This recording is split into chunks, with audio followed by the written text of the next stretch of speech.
الصلاۃ والسلام علیک یا سیدی یا رسول اللہ وعلی آلک و اصحابک یا سیدی یا حبیب اللہ۔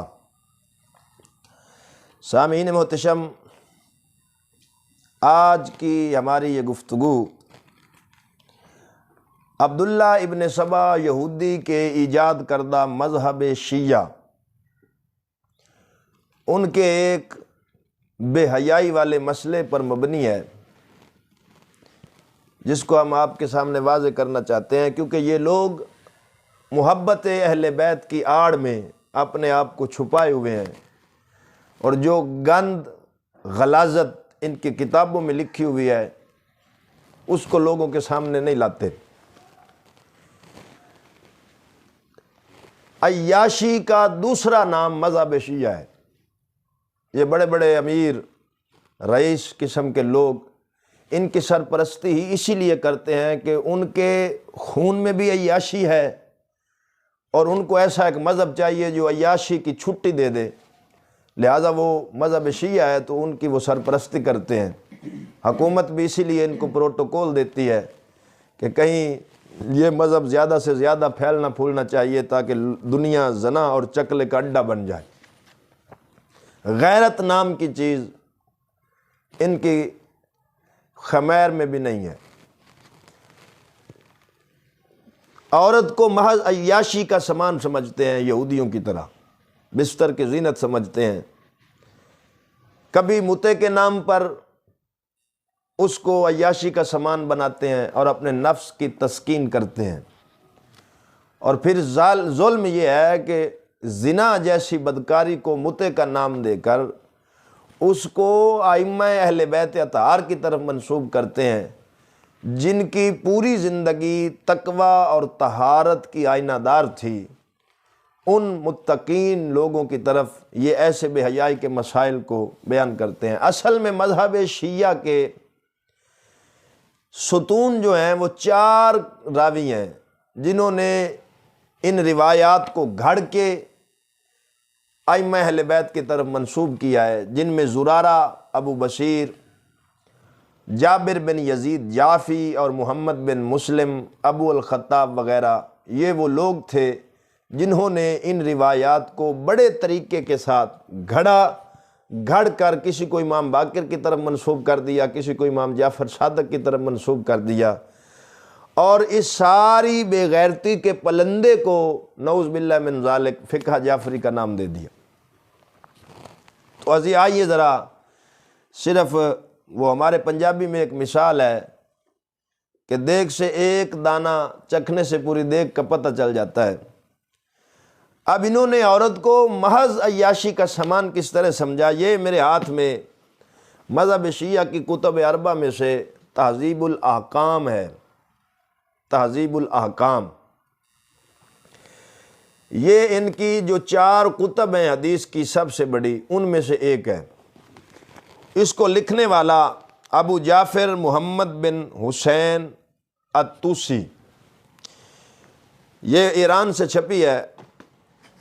اس میں آپ دیکھیں ایک روایت صفحہ نمبر 1062 پر، اور جلد نمبر اس کی ہے 7، کتاب النکاح، جدید چھاپا جو اب چھاپا گیا ہے۔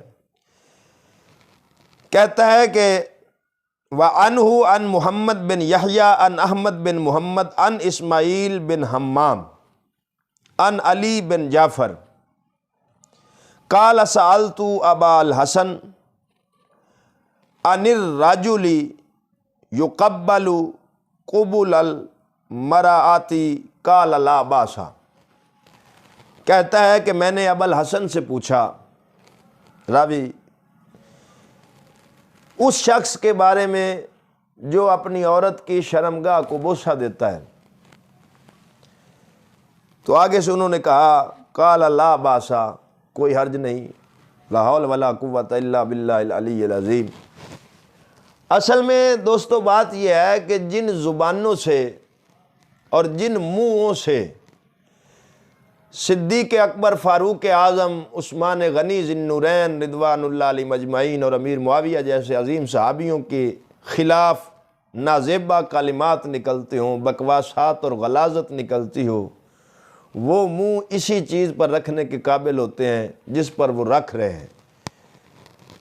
تو یہ ہے ان کا وہ مذہب جس میں ہر طرح کی آپ کو چھٹی ملے گی، شرمگاہ کو چوسو چاٹو چمٹو جو مرضی کرتے پھرو۔ اور پھر بے غیرتی یہ کہ اس کو ائمہ اہل بیت کی طرف منسوب کر دیا۔ اب آگے ایک اور حدیث سنیں، کہتا ہے ان ابی عبداللہ فی الرجل ینظر الی امرأتہ وہی عریانۃ قال لا باس بذلک وہل للذات الا ذاک۔ کہتا ہے کہ ابی عبداللہ یعنی حضرت امام جعفر صادق کی کنیت ہے،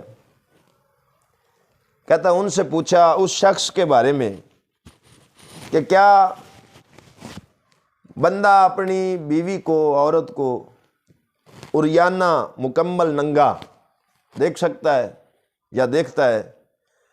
تو کہا قال لا باسا، کوئی حرج نہیں۔ اور آگے بے حیائی کی انتہا کہتا ہے کہ امام نے نعوذ باللہ یہ فرمایا کہ اسی دیکھنے میں ہی تو لذت ہے، لا حول ولا قوت الا باللہ العلی العظیم، یعنی اس کے بغیر لذت ہی نہیں ہے، اسی چیز کو دیکھتے رہو، اسی میں لذت ہے۔ پھر آگے اور گمراہی اور بے حیائی کو پھیلاتے ہوئے، فروغ دیتے ہوئے کہتا ہے کہ ان ابی یعفور قال سألت ابا عبداللہ ان الرجل یأتی المرأة فی دبرها قال لا باس بہ۔ کیا عورت کے ساتھ غیر فطری فعل کرنا جائز ہے، یعنی پیچھے سے اس کو استعمال کرنا؟ تو کہتا ہے قال لا باس بہ، امام نے کہا کوئی حرج نہیں۔ اب اس سے جو نیچے روایت آئی ہے اس میں بے حیائی کی آخری حد کو بھی چھو لیا گیا۔ کہتا ہے کہ ایک شخص نے پوچھا قلت للرضا ان رجلا من موالیک امرنی ان اسألک ان مسألۃ فہابک واستحیا منک ان یسألک قال ما ہی قال قلت الرجل یأتی امرأتہ فی دبرها قال نعم ذلك له قلت فأنت تفعل ذلك قال لا نفعل قال لا انا لا نفعل ذلك۔ کہتا ہے کہ میں نے پوچھا امام رضا سے ایک شخص کے بارے میں کہ جی وہ آپ سے مسئلہ پوچھتے ہوئے شرم محسوس کرتا ہے، لہذا میں پوچھ رہا ہوں کہ کیا وہ اپنی عورت کی دبر میں پیچھے سے جمع کر سکتا ہے؟ تو انہوں نے کہا ہاں، قال نعم، کوئی حرج نہیں، ہاں کر سکتا ہے۔ اور آگے اتنے بڑے بے حیا ہیں کہ پھر نعوذ باللہ من ذالک اس بات کے بارے میں ان کی زوجہ محترمہ امام رضا کی، اس کے بارے میں بھی سوال کر ڈالا اس نے۔ کہتا ہے میں نے کہا کہ حضور کیا آپ بھی یہ شغل کرتے ہیں؟ امام رضا سے راوی نے کہا کہ آپ بھی یہ شغل کرتے ہیں، یعنی عورت سے غیر فطری فعل کرتے ہیں؟ تو انہوں نے کہا قال لا ان لا نفعل ذلک، نہیں ہم تو نہیں کرتے۔ اب اندازہ کریں بے حیائی کی آخری منزل تک کو چھو لیا گیا۔ اب یہ لوگ اپنے آپ کو محب اہل بیت ہونے کا دعویٰ کرتے ہیں۔ تو میں نے آپ سے یہ پہلے کہا کہ یہ مذہب عیاشی کا دوسرا نام ہے۔ اب قرآن مقدس میں اللہ تعالیٰ نے عورتوں کو کھیتی قرار دیا ہے، اور کھیتی اسے کہا جاتا ہے جہاں آپ بیج پھینکیں اور وہاں سے فصل اگے۔ نکاح کا مقصد ہوتا ہے اولاد کو حاصل کرنا۔ اب غیر فطری فعل کرنے سے اولاد کہاں حاصل ہوگی؟ وہ عورت کا مخصوص مقام ہے جو فطرت کے مطابق بنایا گیا ہے، جب آپ وہاں بیج پھینکیں گے تو وہاں سے اللہ تعالیٰ آپ کو اولاد عطا فرمائے گا۔ امام الانبیاء صلی اللہ تعالیٰ علیہ وآلہ وسلم نے ارشاد فرمایا کہ جس ترمذی شریف کی حدیث ہے، اہل سنت کی حدیث کی کتب میں سے سیاستہ میں سے ایک ہے، امام الانبیاء نے فرمایا جس بندے نے اپنی عورت سے غیر فطری فعل کیا، یعنی اسے دوسری طرف سے استعمال کیا، تو اس نے میں محمد صلی اللہ علیہ وآلہ وسلم پہ نازل ہونے والے دین کا انکار کر دیا۔